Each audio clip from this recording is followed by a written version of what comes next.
Assalamu alaikum everyone, how are you guys doing? So as you guys know, if you guys have been following my channel, I have studied, since my undergraduate degree, a lot of philosophy.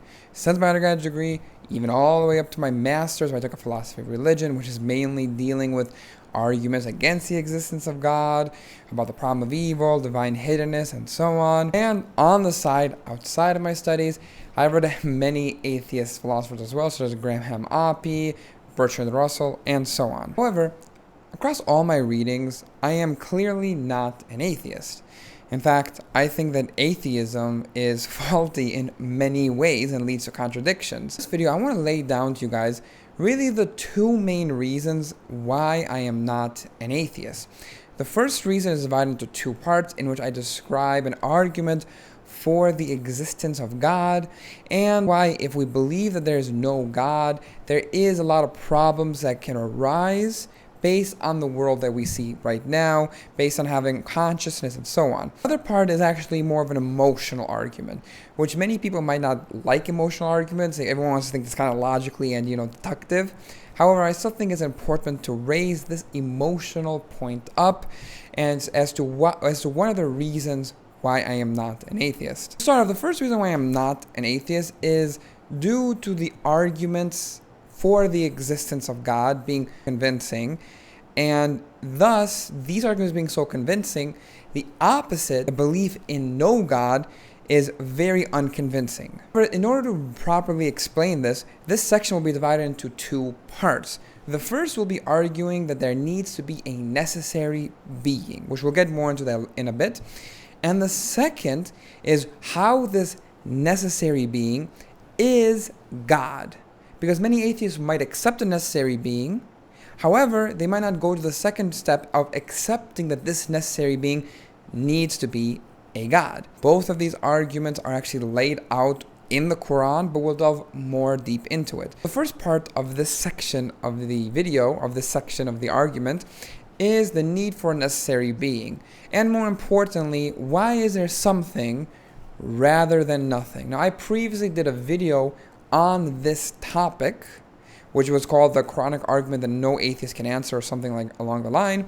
And in this video, I'm going to quickly summarize that argument so we can go on to the second phase, where I show that this necessary being is God. So in the Quran, Allah subhanahu wa ta'ala states, "Am khuliqu min ghayri shayin, am humul khaliqun." Were you created out of nothing, or were you yourselves the creators of yourselves? Now, essentially, this question boils down to why is there something rather than nothing? And the Quran gives the two answers that a non-believer, a person who does not believe in God, could give as a response. The first is, "Am khuliqu min ghayri shayin." Were you created out of nothing? Now, this proposition, I wholeheartedly believe that anybody who's an atheist who might be watching this video, or any atheist in general, will quickly deny this proposition, that we came from nothing. Now, just to briefly outline why this is impossible, imagine a four-walled room, four sides, with literally nothing in it. Nothing here meaning the absence of something. Now, in that room, could you ever imagine at a point in time that, let's say, a banana just randomly pops up there, or a grape just randomly pops up there, or let's say, or something else just randomly pops up there? I don't think so, because obviously there's nothing to create or nothing to cause that somethingness to occur in a room with nothing in it. A better way to think about this is, imagine darkness. It is pitch black dark in that room, or you are in a pitch black environment. Could out of darkness come light without an external source? Could just light magically appear, or could the darkness itself create light? Well, obviously not, because when we're all in a dark room, or we're walking down the street, maybe it's super dark, or all the lights are broken, or maybe the electricity ran out of your house, we turn on our phones and open the lights, because we need an external source in order to get rid of the darkness and put light there. And that is the same concept. When there is nothing, which is the absence of something, then something cannot come out of that nothingness. It's a contradiction. The same way that light cannot come out of darkness unless there's an external source.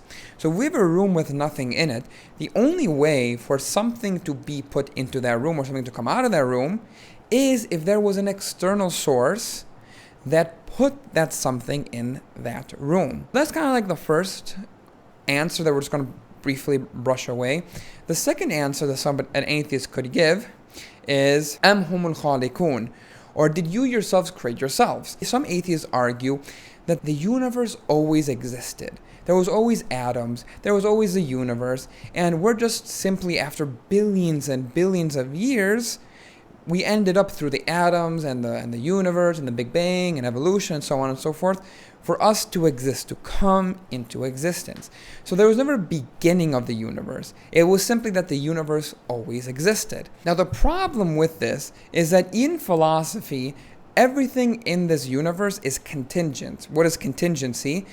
To better understand contingency is to go into the Arabic word, which is mumkin, a probable thing, a possible thing.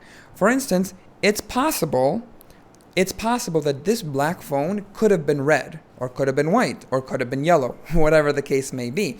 It's possible. However, when something is possible, there needs to be a reason why it is the way that it is and not another way. So there needs to be an explanation. Why do I have a black phone instead of, let's say, the white phone the Samsung gave? Or why do I have a Samsung and not an iPhone? And there could be many explanations. For starters, instead of it being white, I chose a black, so I just prefer black. In terms of me having a Samsung, I just like it over iPhone. The reason why we're giving explanations is because we understand that it could be another way, or it could have failed to exist. This black phone could have failed to exist. It could have just been white, or it could have just been an iPhone, i.e. it could have not have existed. For anything that is probable, there needs to be an explanation as to why that thing in and of itself is the way that it is. A simpler way to look at this is, a simpler way to think of a mumkin is if somebody told you that tomorrow there might be an exam. Well, if there is an exam tomorrow, there's an explanation for it. The teacher decided to give it an exam, or the teacher told us 2 weeks ago that there will be an exam. So there's an explanation as to why there is an exam. However, if there was no exam tomorrow, maybe there's also an explanation that the teacher decided not to give the exam. The teacher decided, I'll postpone the next week, or the teacher said, I didn't mean for this week. I didn't mean it for this week. I meant it for the week after. So anything that is probable needs an explanation as to why it is that way and as to why it exists. So anything that is contingent, a mumkin, a probability, needs to have an explanation as to why it exists rather than not exist. And this seems logical as per the examples that I gave. There's really no counter example to the thing that I'm discussing, that if it could be in one way, that there needs to be an explanation as to why it is in that way. Everything that is probable has an explanation for why it is the way that it is. So going back, if we were to say, or an atheist were to say, that the universe always existed, there leads a couple of problems here. For starters, the universe is made up of contingent parts. Everything in the universe is contingent, is probable, is a mumkin. So if everything could fail to exist, or could fail to be, or could be another way, then we still need an explanation as to why the universe is the way it is as we see it right now, or why the universe exists. Some atheists may say, and this is where the necessary being comes up, that the universe is that necessary being. A necessary being, or something necessary, is that it is that way, and it could not be any other way, and it could not fail to exist. I.e., it needs to exist. It's completely counter to a probable, a contingent, a mumkin thing, which could fail to exist or could not fail to exist, or could be different or could not be different. Something necessary, a necessary being, requires it to be the way that it is, and it could not fail to exist. It must exist. And majority of atheists, I have not read many atheists go against this notion. Maybe like one or two. Majority of atheists uphold that there needs to be something necessary. Because how can we explain that, the universe is the way it is, or that we exist, without there being something that does not need something outside of itself to explain itself? Because if we just have an infinite regress, something going infinitely in the past or in the future, of just things that needs something before it or something outside of it to explain itself, then it can lead to many contradictions. So we need a necessary being. Some atheists might just say, the necessary being is the universe itself. But that leads to many issues. How can the universe, which is made up of only mumkin contingent parts, be necessary? That's the equivalent of saying, my Samsung is black, but is made up of entirely red parts. That makes no sense. There needs to be blackness in the parts that make up the Samsung in order for the Samsung to be black. It cannot just be made up of red parts. That is the same way that we're discussing the universe. The universe, or whatever in it, needs to be necessary, but it cannot be made up of contingent parts, because that is a contradiction. The same way my Samsung is black, but it's made up of red parts. It makes no sense. As you guys can see from the first section of this part of the video, there needs to be some sort of necessary being, a being that has nothing outside of itself in order to explain itself. Because as all the problems that we were just saying, a universe from nothing, even a universe for something, that requires a necessary being, and that's something that I think a majority of atheists will uphold. However, in my journey of kind of going against atheism and not believing in it, the necessary being argument was very convincing, but there was always something in the back of my mind saying, well, why does it have to be that God is this necessary being? Many atheists actually do throw this, well, there is a necessary being, but it's simply not God. And this is where the second argument comes into play. How this second argument, paired with the first argument for the need of a necessary being, really highlight and really push towards the belief that there is a God, and that the belief of atheism, the belief that there is no God, is very weak. This argument, the second argument, which I'm going to focus on right now, has to deal with the hard problem of consciousness. What is the hard problem of consciousness? Essentially, we humans and everything around us are made up of material nonsense parts. By nonsense, I mean they don't have the ability to sense. Your flesh does not have the ability to sense anything. It does not in and of itself feel pain, happiness, or sadness. Our brains are made up of such parts, material nonsense parts. However, we do have sense. We do have consciousness. You watching this video right now, and either liking it or disliking it, shows that you have consciousness. So how can we explain that we have material nonsense parts, yet we have the ability to sense? Many atheists will point to the brain, showing how x-rays and scans of the brain, that when a person looks at something or has an emotional reaction to something, different parts of the brains can light up. However, this does not necessarily show how we have consciousness. It only shows that different parts of the brains light up, but not how consciousness is formed in and of itself. And Joshua Rasmussen actually gives a good response to this.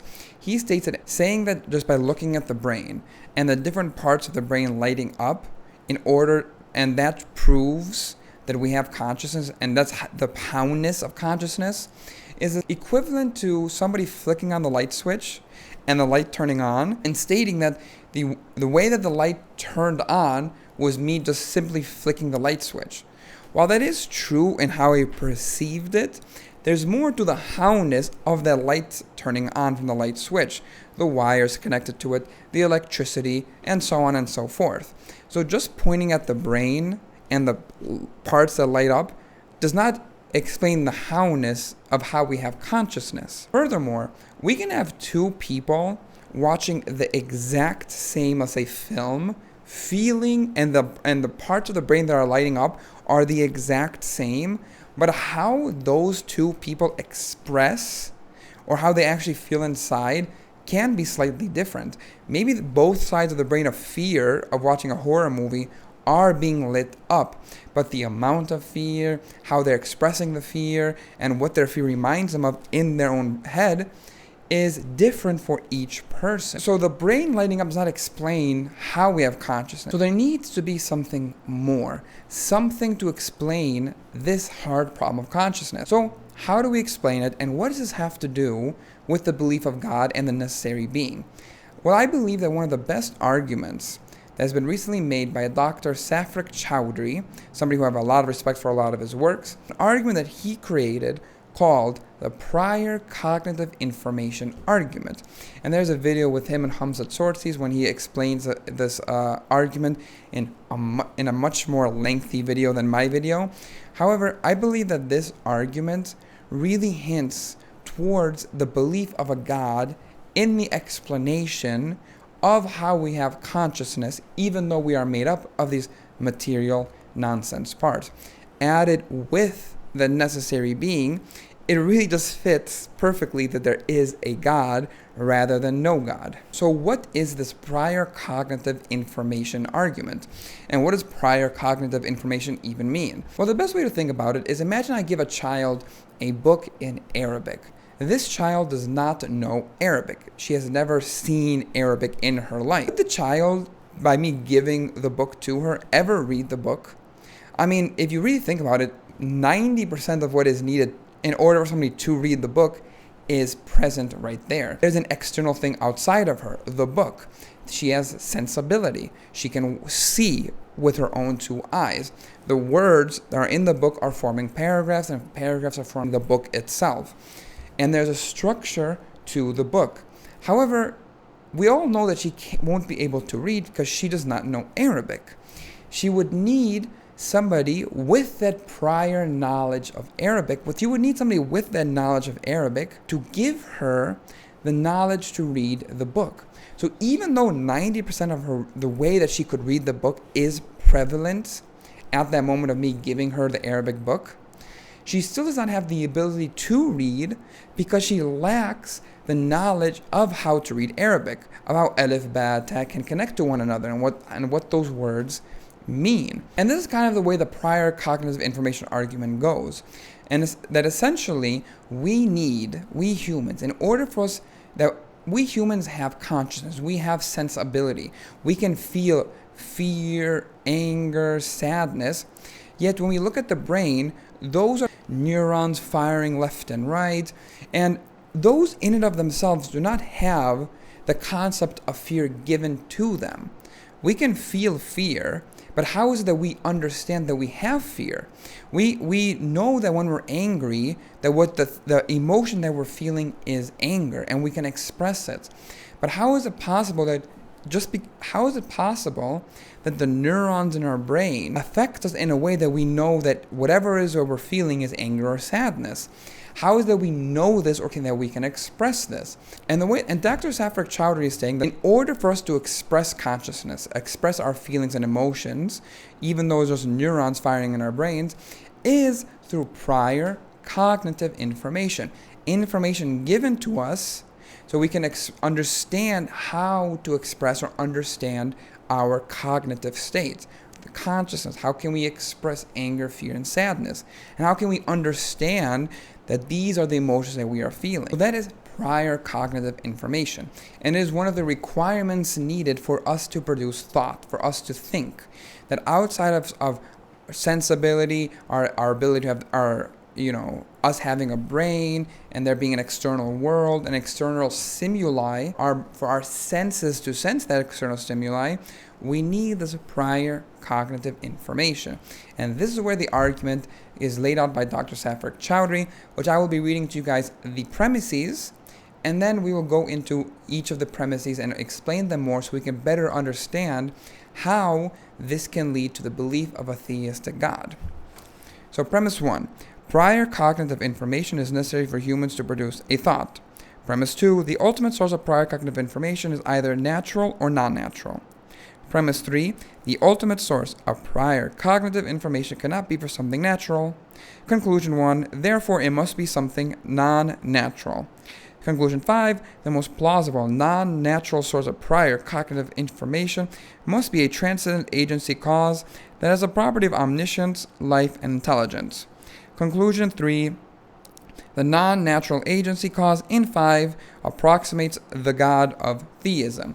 So let's look at all these premises. The first one, as I just stated, Prior cognitive information is necessary for humans to produce thought.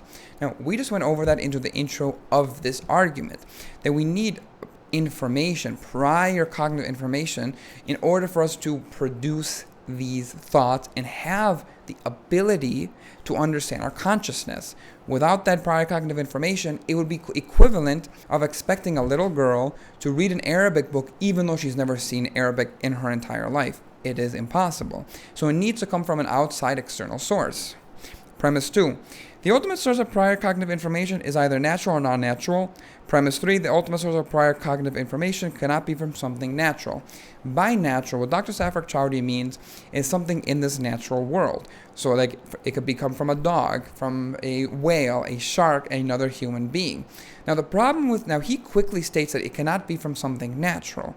Now the reason why it cannot be something natural is because instinctively, if there was the first human being or like an animal who has prior cognitive information, then rightfully so, if all these animals here are like humans or something natural are created, then we would ask, how did that created thing have that prior cognitive information?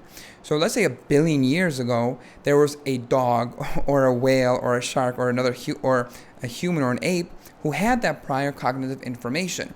If we saw that, we would rightfully ask, well, you were created. You came from something else. Something else created you. You were born into this world. So how are you? How is that thing the ultimate source of cognitive information? And this would just lead us into a vicious cycle of questioning, well, where did that thing get the cognitive information? Where did that thing get the cognitive information? And unless we want to uphold an infinite regress of things having this cognitive information, it leads to many problems and contradictions. Because we would just keep on asking, who got that original cognitive information, the ultimate source? Especially if we uphold what many scientists uphold, that the universe began with a big bang, there was just atoms and neurons whizzing around, and then later on life began. Well, then there was a certain point when a life form had the cognitive information. And we need to understand where that original source came from. If it's natural, then we're just going to go into an infinite regress, which leads to many contradictions. So there needs to be a non-natural source to explain this cognitive information. Once we eliminate the possibility of it being from a natural source in this natural world, due to the problem of infinite regress, due to the problem of us asking, well, where did that created being get the prior cognitive information, then Safar starts his 3-part conclusion. In the first part, therefore, it must be something non-natural, which I just stated. Conclusion number 2, the most plausible non-natural source of prior cognitive information must be transcendent agency cause that has the property of omniscience, life, and intelligence. Now, this may seem a little bit complicated, but what he's arguing is that whoever gave us this cognitive information, whoever holds the ultimate source of cognitive information that gave it to us, needs to have a couple of traits. For starters, whoever gave it to us must be living, must have life. It cannot be from something dead, obviously. It must also have intelligence. And it must also be omniscience, which is just simply all-knowing. Going back to the girl example reading Arabic, the only way she can grab Arabic or understand Arabic and learn Arabic is if she received it from somebody who is intelligent, is living, and is far more knowledgeable than she is, especially in understanding Arabic. Because if that girl were to go to somebody who was intelligent and was living but had no information on reading Arabic, well then simply put, we have 2 people who cannot read Arabic trying to understand Arabic. They won't go anywhere. If you were to go to somebody who was living and knew Arabic but was not intelligent at all, then once again she will never learn the Arabic language. So it kind of makes sense in that context. And Safar Chowdhury is stating, same way with the prior cognitive information, this prior cognitive information, whoever holds the ultimate source, needs to have those 3 attributes, and the attribute being transcendent. Non-natural agency cause in 5 approximates the God of theism. If you really look at all the conditions of this ultimate source of cognitive information, it falls squarely in line with the belief of a theistic God, of the concept of the theistic God. Because all the points that we mentioned, which I think majority of people will uphold, that he's all-knowing, living, that he is transcendent outside this natural world, and he is intelligent, is what the theistic God is. Those are the attributes of a theistic God, of all three monotheistic religions, but specifically more Islam. But in all three monotheistic religions, those are the attributes that the God of this monotheistic religion has. If we were to put this argument and the belief of a theistic God and the belief in no God, and we were trying to see which of these two propositions make more sense and align themselves more with this argument, we would see would fall squarely in line with the theistic God. So adding all of these arguments up together, the need for necessary being, which was the first part of the argument, and the explanation to how we have consciousness with the prior cognitive information argument given by Dr. Safar Chowdhury, we have a better understanding of why the belief in a God makes far more sense and has stronger legs to stand on than the belief of no God. Because the belief in no God does not answer the hard problem of consciousness as good as a belief in a theistic God, as we went through with the prior cognitive information. And that there needs to be a necessary being. But tied in with that, this necessary being is the originator of everything. And in looking at all the attributes of a theistic God, alongside them, of a theistic God being the necessary being, which is described very squarely with the Quran, Qul huwa Allahu ahad, Allahu samad, lam yalid wa lam yulad wa lam yakul lahu kufuwan ahad. Say that he is one, that Allah is one, there's one necessary being, alongside prior cognitive information argument that there needs to be an ultimate source of our understanding of consciousness from a being that is transcendent, from a being that is all-knowing, intelligent, and living. Well, if we were to put these two arguments together on a scale alongside the belief in atheism, no God, and the belief in a God, then we would see that the belief in a God is clearly heavier than the belief in no God. This is one of the main reasons why I am not an atheist, that atheism does not give a proper explanation or a proper response to these arguments. There's no equivalent of a necessary being in atheism that has as much explanatory prowess and probability than that of the theistic God. Theistic God simply aligns itself much more with our natural world, with our ability of consciousness, with the ability of why there is something rather than nothing. Combining all of these together, it seems very obvious why the belief in no God simply pales in comparison to the belief in a God, and that is why philosophically and logically, I am not an atheist. Atheism simply has weak legs to hold itself on as compared to these two very strong arguments in favor of the theistic God. Now, in the final part of this video, I want to discuss to you guys kind of an emotional argument in a way. And I know many people will kind of go against emotional arguments because we got to think logically and deductively, and we can't be swayed by our emotions. However, that's not really true.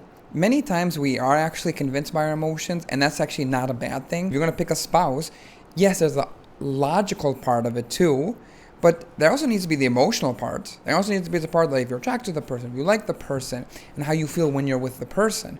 If we just strip emotions out of the way, we're no better than just robots or AI. So in terms of this emotional argument, it actually comes in a way from this clip from Ricky Gervais's show. I've never seen the show, but there was kind of a conversation that I heard a lot during my undergraduate years, and this clip really showcases the conversation piece that many atheists had, especially when I was an undergrad. And I'll let this clip play out. Well, I think life is precious because you can't watch it again. I mean, you can believe in an afterlife if that makes you feel better. Doesn't mean it's true. But once you realise you're not going to be around forever, I think that's what makes life so magical. One day you'll eat your last meal, smell your last flower, hug your friend for the very last time. You might not know it's the last time. So that's why you should do everything you love with passion, you know? Treasure the few years you've got, because that's all there is. As you can see, Ricky Gervais's character in this really emotional, thought-provoking and beautiful clip in which he explains the purpose of life. You only have, this one life. Make the best out of it. Live your day as if it's the last day, because you only have this short life.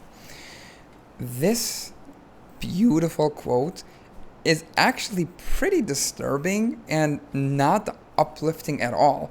The only way this quote and the saying is beautiful and uplifting is if you're like Ricky Gervais, i.e. you're a rich white male who doesn't have to worry about, war, poverty, famine, and all those stuff that a majority of people throughout history have had to worry about. Could Ricky Gervais really look a Palestinian kid dead in the eye and tell them, kid, there's no afterlife. Make the best out of this life. Hug your mother, who's probably dead, just this one last time, because you never know if you're going to die tomorrow. Could you really tell a Jew in Nazi Germany the same thing? Or any of the victims of Genghis Khan? This quote is pretty disturbing if you're anybody else but Ricky Gervais. You have to understand that us watching this clip, we have privilege. We have wealth. We have the ability to watch these clips. We have the ability to think these beautiful thoughts as Ricky Gervais was trying to say. And we have the ability to criticize and comment and like. Well, many other people do not have that privilege.